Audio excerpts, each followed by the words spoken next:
So I'm going to share with you a transaction that I was recently a part of that was a bit wild, had a sad story to it. It's going to have a happy ending to it, and multiple facets. So many facets to it in one transaction that it was kind of unbelievable. So I want to share this with you because it's going to be a bit of an educational piece and why you should hire the right real estate team. So, anyway, let's dive into that. A few months ago, I got a call from one of my customers, and she said, "Hey, my neighbor's getting ready to sell their place down the road. Do you know anything about it?" And I was like, "Well, no." And so, anyway, we waited for it to come on the market. They listed it for sale through another brokerage, and that was fine. Um, and so I've been watching it on behalf of my customers because it was going to have an effect on the value of their home moving forward. And so anyway, I got to watching it. It come on the market. I thought it was pretty reasonably priced, and didn't think too much of it. And pretty soon it wasn't selling. And currently, right now, it's 2025 in Wyoming. Like, we're still selling properties at a pretty decent pace, right? It's still a seller's market.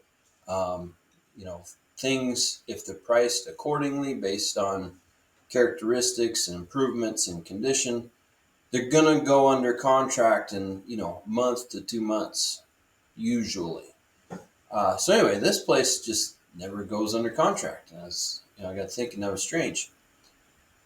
Anyway, a little bit later in time, I noticed that this property shows up on the roster for foreclosure sales. And I was like, oh, that's interesting. And meanwhile, my customer had explained to me how the owner of this property had passed away. And, they're just moving. Somebody passes away, there's going to be a sale. Without getting into too many details, okay? I'm not going to air out a lot of the personal details or any of the details that I know about what was going on the seller side or learned through the transaction. However, there was a death. And then I noticed it in the foreclosures. And I was like, well, this means one of two things. Whoever's handling the estate or whoever's inheriting the estate isn't making payments or doesn't want to make payments. Irregardless, it was being advertised as a foreclosure, and the date was set. And in Wyoming, it's once it hits the newspapers or public notice, it's usually 30 days before the sale, the sheriff's sale. And so anyway, that kind of piqued my interest, not only for buyers that we represent, but for myself as an investor. And so anyway, 2 weeks after I find out it's going into foreclosure, I see through the multiple list service that the listing agent's having an open house. It was on a Saturday. I happened to be bebopping around the Rosette, Wyoming area on that particular Saturday. So I was like, I want to stop in and see why this thing isn't selling. I was just being curious. And I was walking around and looking things over. I soon realized it had to do with price and condition of the property. And the listing agent was inquisitive and wanted to know my thoughts. And I was very fair. Like, I think based on condition, you're not getting offers, and buyers are afraid to make an offer based on what they're seeing. Now, at this point, the seller had already been making a disclosure about a failed septic system. This is out in the country. It had a septic system. It's on some acreage. And they're making a disclosure that there's some defects, right? And totally good. Like, great. Make the disclosures. Let the buyers decide, right? And they had made an allowance for that. They were going to put up some money to allow for that, buyer to do the repair. And I walked out of there and I was thinking to myself, this is a good property, but it's being ignored by most buyers. One, because they don't know how to handle the work, or two, they can't afford it, right? Like, and that's it's usually the latter that we run into. Like they can get the mortgage, but they can't do the work. And, there's always this juggle with, how much work the seller is going to do. In this case, the seller's not going to do anything because they've passed on.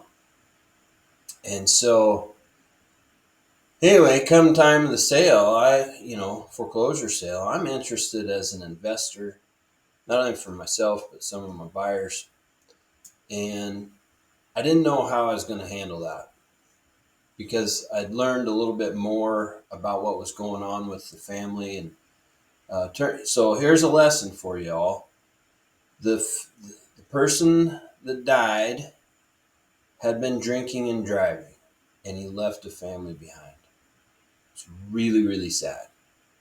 And, these are the consequences of ill behavior. And it is what it is. Like this is life in the United States daily. Uh, Drugs and alcohol take a hold of somebody. They make mistakes. Person makes mistakes. Some of those folks are not with us anymore. This happened to be one of them. And so, anyway, I didn't want to be the investor taking advantage of a family going through a hardship. Yet, I didn't know what the bank was going to bid it back in at during the foreclosure sale. I didn't know what the bottom line was going to be. And I see opportunity with this property. Like, it just needs somebody to give it some love, give it the right repairs, give it some love, and it's going to be a spectacular property for the next family. So I decided when I walked in that morning, I didn't decide this till about 15 minutes before the sale. I decided that if no other investors bid, I was not going to bid. I didn't need to tarnish my reputation by just trying to make an extra buck. And so during the sale, there was no other investors other than me. So I did not bid. I did not buy it. I let it go back to the bank. And that alleviated, me as an investor. It's another layer of the onion if you're going to sell your property in redemption. For those of you that follow my playlist on YouTube about foreclosures and short sales, you know what I'm talking about with the redemption period in Wyoming. So anyway, the listing agent comes over to me and says, "Jason, I don't know why you didn't buy it. Like you had a really good chance there." And I explained, I was like, I don't need to be perceived as kind of a snake in the grass or trying to make a buck off somebody's ill uh, experiences here. But I said, I'll tell you what, I said, I'm going to go sell that place still because it was residential. State of Wyoming, state law is the seller has 90 days to redeem or make good on the foreclosure, and they can move forward. So I said, you know what, I'm going to go sell it. And I challenged myself. And so I did.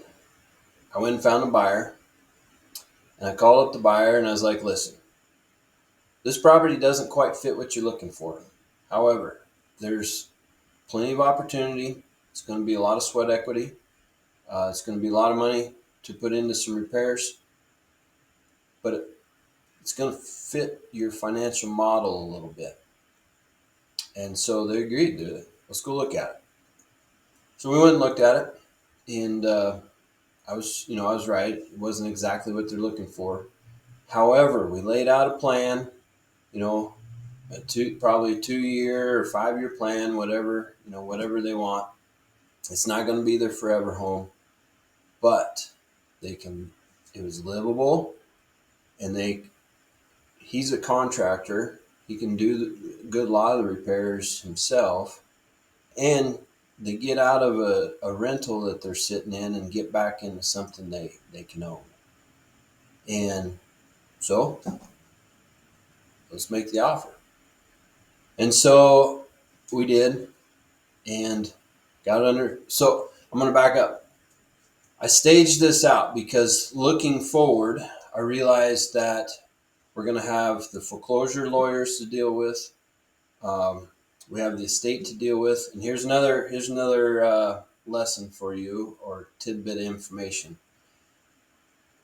In estate planning, there's basically, from what I understand from the lawyer friends that I have, there's 3 different types of estate plans. 1, no plan. 2, you can have a will. 3, you can have a living trust. Or not, we'll just leave it at a trust. You can have a trust set up.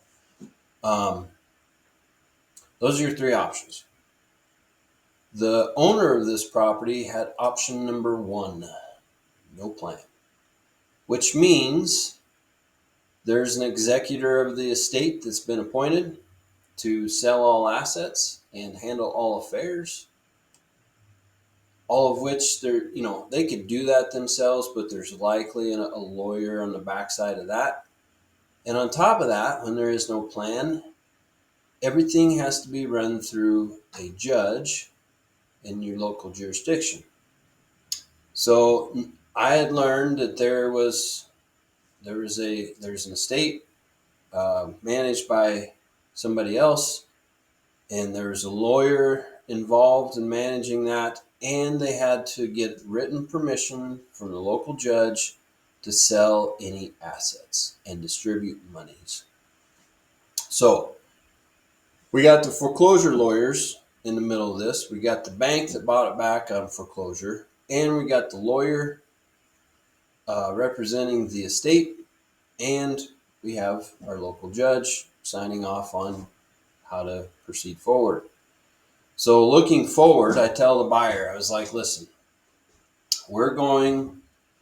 I would suggest getting a home inspection up front, because the less contingencies we go into this offer, the better off it'll be for all parties, knowing that we're going to have 2 eyes, or all kinds of eyes on this offer and contract if we get it accepted.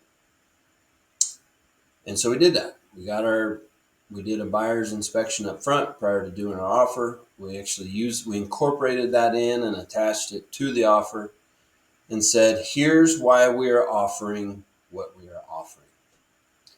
And there's some negotiation that happened, but we were able to show the estate. We were able to show the estate's lawyer, the representative. The foreclosure lawyers didn't much care as long as they got their money for the bank. They didn't have a lot of skin in the game, but it was the estate that really had kind of some skin in the game on this.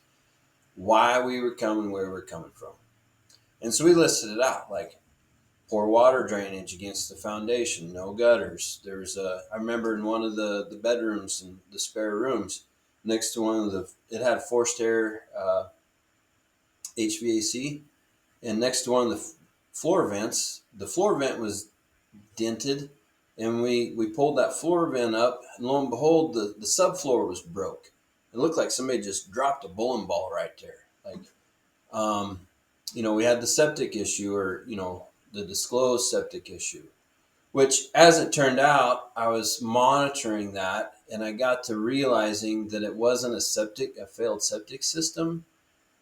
It was a water leak. And so anyway, we had either a water leak or septic issue. We're not sure. You're never going to be sure until you start digging in the dirt. There was some siding issues. They'd had a contractor in a few years back after a hailstorm, did not install the siding correctly. It was buckling. There was no moisture barrier underneath of it. Some windows were failing. There was some sheetrock damage inside the house. It needed repainted. The flooring was shot. The list just kind of went on and on. And so anyway, we'd written it all out so all parties, could see from our viewpoint where we're coming from. Negotiations happen. We actually get under contract, and we start moving forward. And when we got it under contract, I was out there with the buyer, and the house was vacant. And I decided to turn the main water off. And I did that because nobody was living there, really. And I called the listing agent. I was like, hey, just, if you go out to the house and there's no water, I turn the main water off, at the water valve in the house. Let them know that they're fine. Anyway, moving through the process, and I'm going to add another layer into this that I haven't disclosed to you yet. The buyer I found that was willing to roll the dice on this property with me was a buyer that didn't fit the box to get a mortgage. They had gone self-employed in the last 2 years, meaning no mortgage company is going to look at them. You got to have 2 filings of IRS taxes to be able to get a mortgage when you're self-employed. And any of you that know me know that this gripes me. However, the rules are the rules, and we got to deal with them. So I was actually the first buyer as an investor, all of which I then sell it back to the real buyer on contract, just to kind of circumvent the processes of going to get a mortgage. You know, it looks like a rent. It's like a rental to me, all of which I don't care, right? Like, as long as the monies are right and the buyer's happy, I don't care. And so anyway, I, as an investor, doing seller financing to the buyer, I have to have my lawyer involved. So now while we're in escrow, we've got 3 sets of lawyers involved on this deal. One for me, one for the estate, one for the foreclosure company. I have never, ever been I've been doing this 15 years now. Never, ever been a part of a real estate sale where I knew there was 3 different lawyer groups involved representing different aspects of the transaction, whether it's seller side or buyer side. This example, we had 2 sets on the seller side, 1 on the buyer side. Like, it was wild. However, we still get this thing done in less than 4 weeks. Like, it was amazing. We had the title company fumbled a little bit. I fumbled a little bit. The listing agent fumbled a little bit. We all made some mistakes in all this to get it all right. However, we all worked together to get it done. And so, anyway, we move up to the closing, and myself and the buyer, we go out to do a walkthrough prior to closing. And I explained to the buyer, I was like, just so you know, I took him in where the main water shutoff was. I said, just so you know, last time we was here, when we were leaving, I actually come back in to shut this valve off because I didn't want any more surprises before closing. What a savior that turned out to be. As I turned on the water valve to show the buyer what I had done, right behind me sat the water softener. And wouldn't you know it, that thing sprung a leak. And I'm not talking a drip. It was a steady stream with pressure. What a fiasco we avoided with that deal. Like, could you imagine, we hadn't been there for a couple weeks, and, we got a seller that has passed away. We got a representative for the estate. The house is vacant. There's no reason for anybody to be around at this property. And then for that to show up, like, when we'd have done our walkthrough, that house would have been ruined. So, kind of word of the wise here, if your house is vacant or you go on vacation or, whatever, turn the water off. But anyway, saved the structure of the home with just that, foresight of, hey, and granted, it was not cold. It wasn't freezing outside. We're in an area of freezing temperatures. This happened to be late, mid-spring. Our freezing has gone. There was no freezing, and the house still had the heat on. This thing didn't freeze and break. This thing literally had a malfunction. And thank God that day I had the mindset to be, you know what, let's not be lazy today. Let's go back in and make sure we don't have any surprises here coming up when we close. Because the last thing we need on top of all these projects that the home inspectors identified that the buyer has identified, that all of us see this work coming. We don't need more work. Thank God I went back in that day and turned that water valve off. Now we know about the leak. It didn't slow us up from buying the property. Like, it is what it is. The ordinary wear and tear is ordinary wear and tear. Like, no different than a bearing going out of your car on the wheel. Like, things just happen. It wasn't the seller's fault or the estate's fault or anybody's. It just happened. So anyway, got through that, got to closing, and got the whole transition done. This thing, I mean, I know, like I said earlier, I've never been a part of a transaction that had so many moving parts with all, different sets of lawyers. We had a listing agent. I was the buyer's agent for realtors. We had the title company. We had the home inspector. We had a lender. I had my lender involved on the deal, my bank. It was just the foreclosure company, not bank. So 2 banks technically. A self-employed buyer that didn't fit the model for getting a mortgage, and they're good people, worth their money, worth their salt. Like, they'll make the payments. I ain't worried about that. And they had down payment money. They had all kinds of down payment money. All kinds of down payment money. So the point of that is, it doesn't matter how much money you got sitting in the bank. If you go self-employed, you're just out for 2 years. Anyway, I can report to you after all this is kind of settled down. Construction is well underway. There's been some surprises already, as you can tell, with any sort of remodel or deferred maintenance issues that you start tackling. I since learned since the closing. I fumbled on this a little bit. I did not look up the water well through the state of Wyoming, and turns out that not all the paperwork was submitted, which means there's technicality there.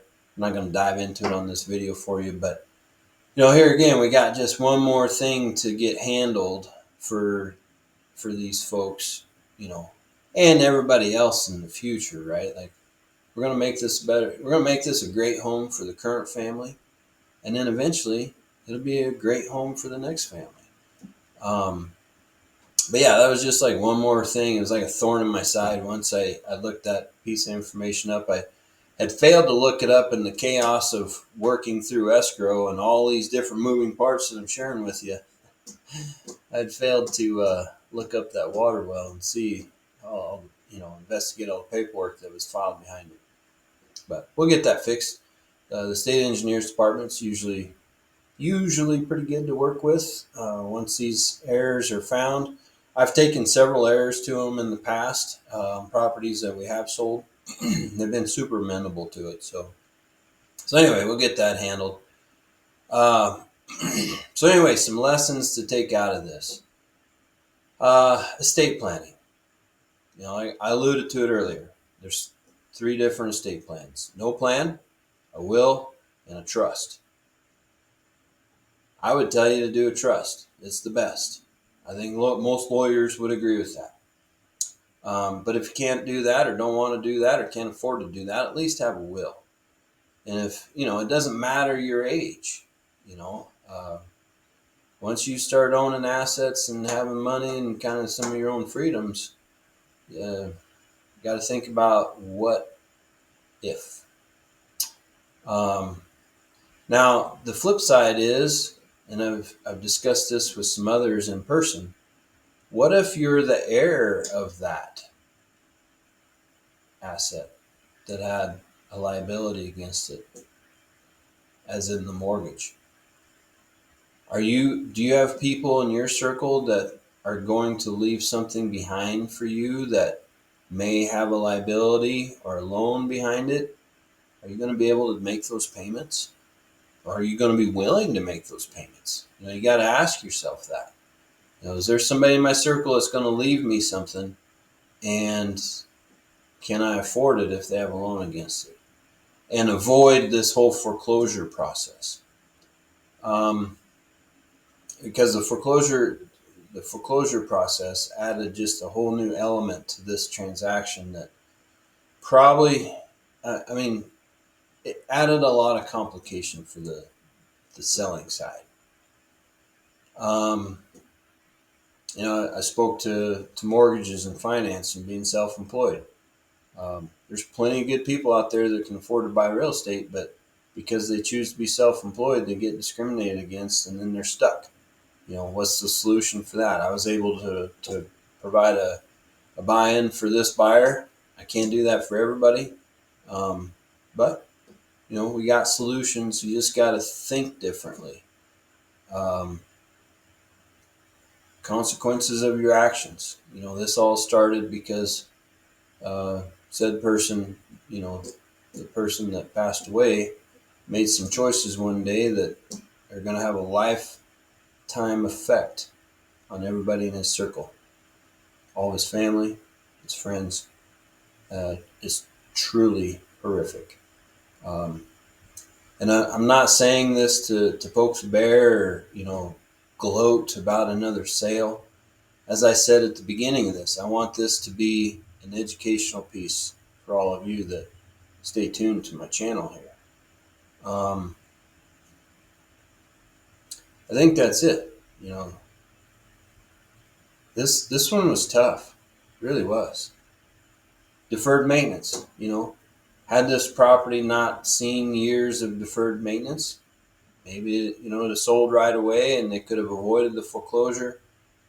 Could have avoided us, having to make concessions on our offer based on that, because nobody wants to get into their new purchase upside down or be stuck upside down after the repairs are done. There's just so many what ifs and so many choices that had to be considered. And representing the buyer, we had to think further ahead than usual. Like, how many eyes were going to be looking at our contract if we, our offer, if we get it under contract. It was wild. But the family the family and the person that was handling the estate, they're finding a way to move forward now, from what I hear through the grapevine. I never did get to meet the family. I never did get to meet the executor. They kind of kept their side to themselves, and they utilized their listing agent as a medium between them and my side, the buying side, all of which was good leverage. It was great leverage. Totally their option and their right to do so. And the listing agent did a fantastic job of mitigating all that. And being the go-to, for the estate lawyer, this executor, the judge, the title company, foreclosure lawyers. This one, I can't tell you enough. Hire the right real estate team. Have the right people in your circle. For my buyers, this is after they get done doing the work and putting the sweat into it. Here in a few years, this is going to be one of those decisions that they look back and they're going to be pretty thankful for. Wasn't easy getting through the process, I guarantee that. But it wasn't really of anybody's fault. It was just the circumstances we dealt with. So anyway, if you got any questions, comments, concerns, drop them in the comments down below. Otherwise, I'm Jason Walker, Western Way Realty, and hope to hear from you when you're ready to start buying or selling real estate. Talk to you later.